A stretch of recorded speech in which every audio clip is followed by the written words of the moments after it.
हाय दोस्तों, मेरा नाम है आकाश और आज हम बात करने वाले ESDM सेक्टर के बारे में। हाल फिलहाल में आप लोगों को पता होगा कि इंडिया में जो इलेक्ट्रॉनिक मैन्युफैक्चरिंग का स्पेस है वो बहुत स्पीड से बढ़ रहा है और ये एक प्रकार से ESDM सेक्टर में आ जाता है। तो चलिए आज हम इस वीडियो में इस ESDM सेक्टर को समझने का कोशिश करेंगे, जिसको कि हम आने वाले पार्ट में भी बताने का काम करेंगे।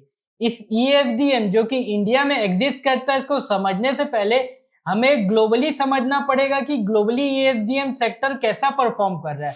उसके बाद इंडिया में हमें जो है थोड़ा बहुत कुछ पता चल पाएगा। तो चलिए आज हम इसी को जानने का कोशिश करते हैं।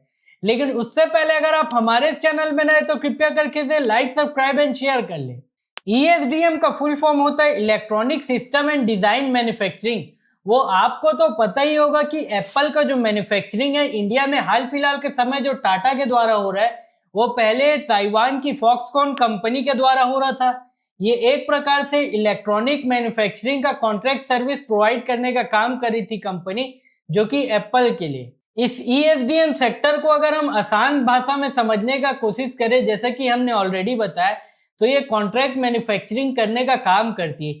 जैसे कि आप अगर मारुति के मैन्युफैक्चर हैं और आप मारुति वैगन आर बनाने का काम कर रहे हैं, तो उसमें जो MCU यानी कि माइक्रो कंट्रोलर यूनिट होता है, जो कि एक प्रकार से ब्रेन हो जाता है उस पर्टिकुलर कार का, तो यहाँ पर जो OEM कंपनी यानी कि मारुति है, ये अपने PCB सर्किट बोर्ड को डिजाइन करके कॉन्ट्रैक्ट मैन्युफैक्चरिंग करवाने का काम करती है।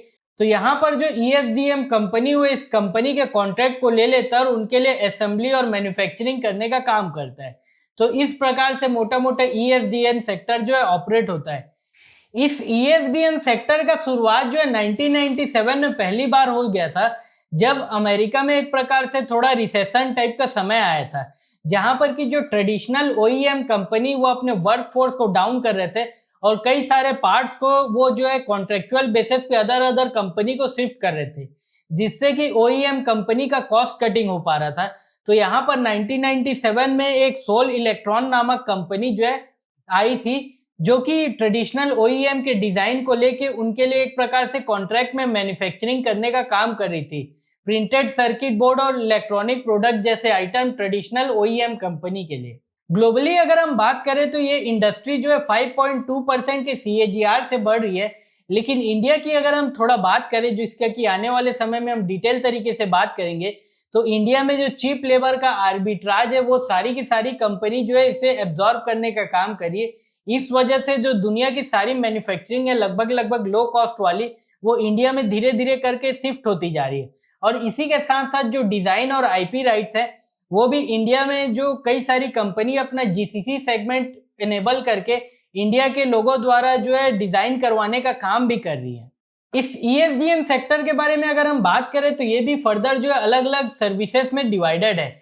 क्योंकि अगर आप किसी भी कार कंपनी, जैसे कि हमने ऑलरेडी बात किया, मारुति के लिए आप ECU यूनिट यानी कि उसका मदरबोर्ड डिजाइन करके दे देते हैं और उसकी मैन्युफैक्चरिंग करके दे देते हैं। उसके बाद ऐसा भी होता है कि कई बार उस चीजों में जो है डिफॉल्ट आ जाता है, तो उसको भी रिपेयर करना पड़ता है। इसके साथ साथ उसको अलग से सर्विस भी प्रोवाइड करना पड़ता है और सॉफ्टवेयर इंटीग्रेशन का भी काम करना पड़ता है। इस वजह से कई प्रकार की जो है सर्विसेज यहाँ पर डेवलप हो जाती, जिसको कि ये सारी की सारी कंपनीज इस सेक्टर में बिलोंग करती है, वो मीट करने का काम करती है। एग्जाम्पल के लिए अगर हम बात करें तो यहाँ पर रिफर्बिशमेंट सेगमेंट जो है वो भी बहुत ज्यादा उभरता हुआ सेगमेंट है इस कैटेगरी का। क्योंकि अगर हम लो वैल्यू प्रोडक्ट की बात कर ले, जैसे कि लैपटॉप की और कुछ और चीजों की, तो यहाँ पर 5 साल के बाद जो है कंपोनेंट को बेकार कर दिया जाता है और उसको जो एक प्रकार से ई-वेस्ट की तरह ट्रीट किया जाता है। लेकिन अगर हाई वैल्यू आइटम की बात कर ले, जो कि डिफेंस और एरोस्पेस में काम करती है, तो वहां पर जो है इक्विपमेंट बहुत ज्यादा महंगा रहता है। तो ये जो इलेक्ट्रॉनिक कंपोनेंट मैन्युफैक्चर करने का काम करती है कंपनी, तो यहाँ पर जो ESDM सेक्टर में कंपनी बिलोंग करती है, उसको फर्दर सर्विस प्रोवाइड करने का काम करती है। इसके साथ साथ उसको जो है रिफर्बिशमेंट का भी काम करती है। यहाँ पर इस इंडस्ट्री के ट्रांसफॉर्मेशन की जर्नी अगर देखें तो आप लोग देख सकते हैं, यहाँ पर 1980 से पहले एक कॉन्ट्रैक्ट मैन्युफैक्चरिंग कंपनी बनी, फिर 1980 से 1990 में एक प्रकार से, और जितने भी OEM थी उन्होंने अपने जो वर्क फोर्सेस को डाउनसाइज किया, तो ये सारी की सारी कंपनियों को जो है कॉन्ट्रैक्ट मिला, जो कि ESDM सेक्टर में ऑपरेट करती थी। उसके बाद 1990 से 2000 के आते आते ये कंपनी जो है PCB का काम कर रही थी, धीरे धीरे करके इन्होंने इलेक्ट्रॉनिक असेंबली करने का भी काम किया और एक सेक्टर के अलावा अलग अलग सेक्टर को जो इलेक्ट्रॉनिक में कंपोनेंट की मैन्युफैक्चरिंग लगती थी उनको भी एक सप्लाई करने का काम करते थे, जैसे कि खिलौनों के, ऑटोमोबाइल के और कई सारी चीज़ों के। फिर आया 2000 से 2010 का समय, जहां पर कि कंज्यूमर इलेक्ट्रॉनिक का समय आया और कम्युनिकेशन इक्विपमेंट जैसे 3G और 4G टेक्नोलॉजी आए, तो ये सारे कंपोनेंट को भी मैन्युफैक्चर करने का काम ये ESDM कंपनी करने का चालू की। इसके बाद आया 2010 से 2020 का समय, जहां पर की चीजें जो है धीरे धीरे करके और इवॉल्व होते गई। कंज्यूमर इलेक्ट्रॉनिक का सेगमेंट जो है धीरे धीरे करके बढ़ते गया और इस सेक्टर में जितनी भी कंपनी जो है ऑपरेट कर रही, चाहे हम एप्पल की बात कर ले, शाओमी की, जो कि एक प्रकार से इकोसिस्टम बनाने का काम करते थे और इस इकोसिस्टम से जो है washing machine, AC, refrigerator, mobile, wearable devices जैसे कई सारी चीजों को जो है इंटीग्रेट करने का काम करते थे। इस वजह से जो इलेक्ट्रॉनिक कंपोनेंट है उसमें बहुत ज्यादा बढ़ोतरी हुई और ये सारी की सारी कंपनी उस पर्टिकुलर कंपोनेंट को सर्व करके ये कंपनियां भी धीरे धीरे करके बढ़ती गई। और हाल फिलहाल में 2020 के बाद की बात करें तो यहाँ पर IT का जो है बहुत ज्यादा रैपिड इवोल्यूशन हुआ है। इस वजह से जो IT के इवोल्यूशन के होने के कारण ये हुआ है कि यहाँ पर जो है डेटा का कंजप्शन जो है बहुत ज्यादा बढ़ा है। इस वजह से डेटा सर्वर की मांग बहुत बढ़ी है और जो IT इवोल्यूशन के कारण हर कंपनी, हर प्रोडक्ट की अगर हम बात कर ले तो वो IT एनेबल हो गया है। इस वजह से यहाँ पर बहुत जबरदस्त जो है इलेक्ट्रॉनिक कंपोनेंट का डिमांड हुआ है, जिसको कि ये सारी कंपनी जो है धीरे धीरे करके मैन्युफैक्चरिंग करने का काम की है। जैसे कि ये इंडस्ट्री जो धीरे धीरे करके बढ़ते चला गया तो यहाँ पर भी दो प्रकार के डाइवर्जन देखने को मिले। यहाँ पर एक प्रकार से एक लेस सोफेस्टिकेटेड चीजें और एक जो है मोस्ट सोफेस्टिकेटेड चीजें, यानी कि अगर हम एनवीडिया की बात कर ले, एप्पल की बात कर ले और उनके द्वारा जो चिप आते हैं वो जो है AI में उपयोग होते हैं और वो बहुत ज्यादा एडवांस नोड के चिप होते हैं, जिसका IP जो है बड़ी कंपनी रखती है और उसको मैन्युफैक्चरिंग करने का काम TSMC जैसी कंपनी करती है। लेकिन उसी जगह अगर हम लेस एडवांस IC सर्किट की बात कर ले, जो कि पुराने कार में होती है और खिलौने में होती है, और उस चीजों को मैन्युफैक्चर करने का काम जो है लो कॉस्ट कंट्री को दिया जाता है, जहां पर कि ये सस्ते तरीके से मैन्युफैक्चर करने का काम कर ले। जैसे कि आप लोग ने ऑलरेडी देखा होगा, हमने ऑलरेडी बताया कि एप्पल जो है अपना कॉन्ट्रैक्ट मैन्युफैक्चरिंग इंडिया में कर रहा है, क्योंकि यहाँ पर वो जो है अपने प्रोडक्ट को लो कॉस्ट में मैन्युफैक्चर करने का काम कर रहे हैं। इसलिए अभी तक आप लोगों ने जाना ESDM सेक्टर के बारे में और उस सेक्टर के ट्रांसफॉर्मेशन के बारे में। तो चलिए अब हम देख लेते हैं कि कौन कौन सी सर्विस है। थोड़ा बहुत हमने ऑलरेडी बता दिया था, लेकिन आप लोग यहाँ पर देख सकते हैं, यहाँ पर जो ESDM कंपनी वो अलग अलग प्रकार की सर्विस प्रोवाइड करती है, जैसे कि प्रोडक्ट के डिजाइन करने का काम, उसके बाद उसकी प्रोटोटाइपिंग का, प्रोडक्ट को टेस्ट करने का, PCB असेंबली करने का और अल्टीमेटली जो है बॉक्स बिल्ड करने का। बॉक्स बिल्ड करने की अगर हम बात कर ले तो डिक्सन टेक्नोलॉजी जैसी कंपनी जो कि पूरा का पूरा AC बिल्डअप करने का काम करती, वॉशिंग मशीन बिल्डअप करने का काम करती है।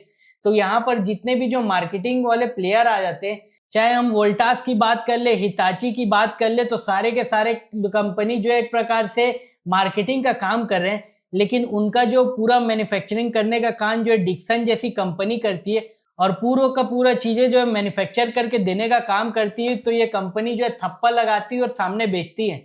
तो इस पर्टिकुलर प्रोसेस को कहा जाता है बॉक्स बिल्ड करना। और इसी के साथ साथ सिस्टम इंटीग्रेशन का काम, सॉल्यूशन डिजाइन का काम और रिपेयर और रीवर्क करने का काम भी ये सारी की सारी जो है कंपनी प्रोवाइड करती है। जैसे कि हमने डिफरेंट सर्विसेज के बारे में बात कर दिया जो कि ये कंपनी ऑफर करती है, उसका अलग अलग आप देख सकते हैं, बहुत अच्छी तरीके से यहाँ पर बताया गया उसमें ग्रोथ के बारे में। जैसे कि डिजाइन, इलेक्ट्रॉनिक असेंबली, अलग अलग सेक्टर में अलग अलग स्पीड से जो है ग्रोथ हो रही है, जिसके कारण जो भी कंपनी इस पर्टिकुलर सेक्टर में और इस पर्टिकुलर नाइक में प्रेजेंट है, वहां पर जबरदस्त तरीके से सेल्स भी इंक्रीज होते हुए देखा जा रहा है। फिर हम अगर इस ESDM सेक्टर के ग्लोबल ब्रेकअप के बारे में बात कर ले तो यहाँ पर चाइना जो है पहले 45% कंट्रीब्यूट करता था, लेकिन हाल फिलहाल में जैसे जैसे चाइना का जो पर कैपिटा इनकम बढ़ता गया, उस वजह से चाइना का जो कॉस्ट आर्बिट्राज का एडवांटेज है वो धीरे धीरे करके डिमिनिश होता गया।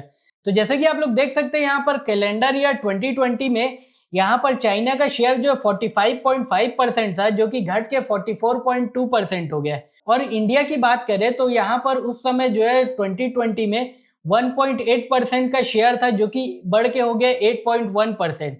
ऐसा इसलिए हुआ है क्योंकि यहाँ पर अगर हम चाइना के बारे में बात कर ले तो चाइना से दूसरी पॉपुलेटेड कंट्री जो है इंडिया है, और यहाँ पर लो कॉस्ट एडवांटेज जो है बहुत ज्यादा है, और इसके बाद जो है थाईलैंड वियतनाम में है। लेकिन अगर हम पॉपुलेशन की बात कर ले स्किल्ड और सेमी स्किल्ड की, तो वो इंडिया में सबसे ज्यादा बढ़े हुए हैं। इस प्रकार से जो चाइना का शिफ्ट हो रहा है मैन्युफैक्चरिंग का, वो धीरे धीरे करके इंडिया में आता जा रहा है, और इसको प्रोत्साहन करने के लिए इंडिया की जो सरकार है वो PLI और DLI यानी कि डिजाइन लिंक इंसेंटिव और प्रोडक्शन लिंक इंसेंटिव देने का काम कर रही है। तो यहाँ पर जो कंपनी वो एक प्रकार से PCB असेंबली टेस्टिंग और कई सारी चीजों का काम करती है, उसको आज भी जो है एक प्रकार से कंपोनेंट को सोर्स करना पड़ता है चाइना जैसी कंट्रीज से, क्योंकि यहाँ पर जो ट्रांजिस्टर है, रेजिस्टेंस है और कई प्रकार की चीजें हैं वो इंडिया में आज के समय नहीं बनती है। लेकिन यहाँ पर भारत सरकार जो चाहती है कि धीरे धीरे करके सोर्सिंग भी यहाँ पर डोमेस्टिकली हो सके, जिस वजह से एक प्रकार से इंडिया में जो है ऑटोमोबाइल सेक्टर जैसा एरा देखा जा रहा है। जब पहली बार इंडिया में होंडा जैसी कंपनी आई थी और इंजन मैन्युफैक्चरिंग करने का काम की, तो उसके बाद जो एंसिलरी यूनिट बने थे। ठीक उसी तरीके से आज इंडिया में जितनी भी कंपनी जो इलेक्ट्रॉनिक कंपोनेंट मैन्युफैक्चरिंग करने का काम करी है, वो धीरे धीरे करके बैकवर्ड इंटीग्रेशन का काम करी है। इसके लिए सरकार ने जो है नेशनल पॉलिसी ऑफ इलेक्ट्रॉनिक्स भी लाया था, क्योंकि यहाँ पर कंपोनेंट का मैन्युफैक्चरिंग धीरे धीरे करके इंडिया में होना चालू हो जाएगा। इस वजह से भारत सरकार चाहती भी है कि इंडिया जो एक प्रकार से आत्मनिर्भर भारत में भी हो जाए। जब भी आप कोई प्रिंटेड सर्किट बोर्ड बनाएंगे, जैसे कि ये कई सारी कंपनी कर रही है, तो यहाँ पर सेमीकंडक्टर का बहुत ज्यादा उपयोग होता है। तो भारत सरकार जो है सेमीकंडक्टर का इन्वेस्टमेंट और उससे रिलेटेड प्रोडक्शन जो इंडिया में बहुत ज्यादा बढ़ाने की कोशिश कर रही है, जिस वजह से कई सारे प्राइवेट कंपनी उन्होंने ह्यूज कैपेक्स भी किया है। टाटा की हम बात कर ले तो उन्होंने भी जो है इलेक्ट्रॉनिक कंपोनेंट मैन्युफैक्चरिंग का एक बड़ा कैपेक्स अनाउंस किया है, जिसके कारण कि इंडिया जो है सेमीकंडक्टर में भी धीरे धीरे चल के आत्मनिर्भर हो जाएगा। तो ये था ESDM सेक्टर के बारे में। चलिए यहाँ पर हम थोड़ा इसके चैलेंजेस के बारे में बात कर लेते हैं। यहाँ पर जो है बहुत सारी कंपनी इस पर्टिकुलर सेक्टर में उतर रही है, जिसके वजह से हो ये रहा है कि जो ऑपरेटिंग मार्जिन है वो धीरे धीरे करके कम होता जा रहा है, क्योंकि एक प्रकार से कमोडिटाइज इंडस्ट्री है। तो यहाँ पर ऐसा होता है कि जो OEM है वो अलग अलग वेंडर से बात करेगा, जो सबसे कम देगा उसको पर्टिकुलर कॉन्ट्रैक्ट वो देगा। इस वजह से इस पर्टिकुलर सेक्टर का जो ऑपरेटिंग मार्जिन है वो कम हो जा रहा है, स्पेशली जो कंपनी जो एक प्रकार से कमोडिटाइज स्पेस में काम कर रही है। इसके साथ साथ इस सेक्टर से रिलेटेड जितनी भी कंपनी है उनके इतने कॉम्प्लेक्स स्ट्रक्चर होने के कारण सप्लाई चेन में भी डिले आ पा रहा है, और यहाँ पर जो है अलग अलग कंपनी जो कि ज्यादातर रिस्ट्रिक्ट नहीं है, वो IP के रेगुलेशन को भी बार बार जो है वायलेट करने का काम कर रही है। और चाइना में अगर हम बात कर ले तो वहां पर IP का क्लियर कट वायलेशन होता है। इस वजह से इंडिया को भी चूज किया जा रहा है ग्लोबल मैन्युफैक्चरर द्वारा। यहाँ पर आप लोग अलग अलग गवर्नमेंट के हिसाब से उनकी पॉलिसी भी देख सकते हैं, जो कि ग्लोबली देखी जा रही है, जिससे कि वो जो अपने इलेक्ट्रॉनिक कंपोनेंट मैन्युफैक्चरिंग को स्टिमुलेट कर सके।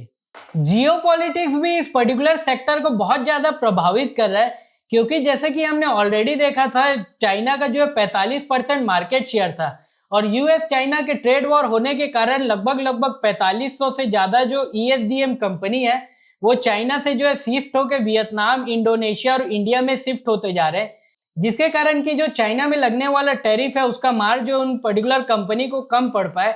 और चाइना में जो रेजिंग लेबर कॉस्ट है, जिसको कि हमने ऑलरेडी बताया, वो भी यहाँ पर बहुत ज्यादा फैक्टर है ESDM कंपनी का फर्दर माइग्रेट होने का।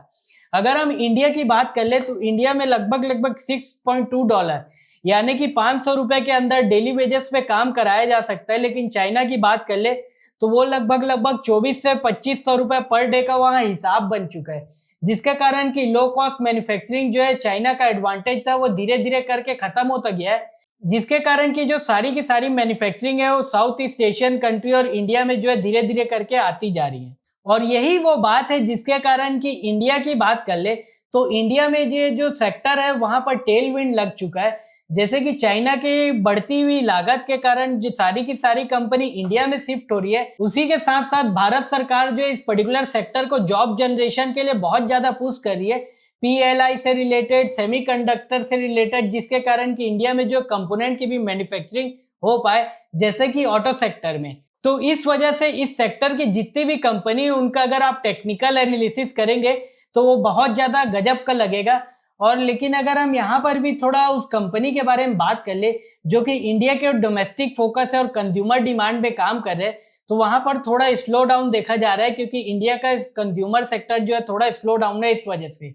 लेकिन ऐसी कंपनी जो कि एक्सपोर्ट ओरिएंटेड काम कर रही है, वहां पर उनके शेयर प्राइस में आज भी जो है तेजी देखी जा रही है। हमने इस पर्टिकुलर सेक्टर से रिलेटेड कुछ कंपनियों के बारे में भी बात की है, जैसे कि एवलॉन टेक्नोलॉजी, सिरिस्मा, एसजीएस टेक्नोलॉजी, ऐसे कई सारे कंपनी। अगर आपको उनके बारे में और जानना हो तो आप आई बटन पर जाकर दे सकते हैं। तो आज के लिए बस इतना ही दोस्तों। ऐसी और एक्साइटिंग जानकारी जानने के लिए आप हमारे इस चैनल को लाइक, सब्सक्राइब एंड शेयर करें। धन्यवाद।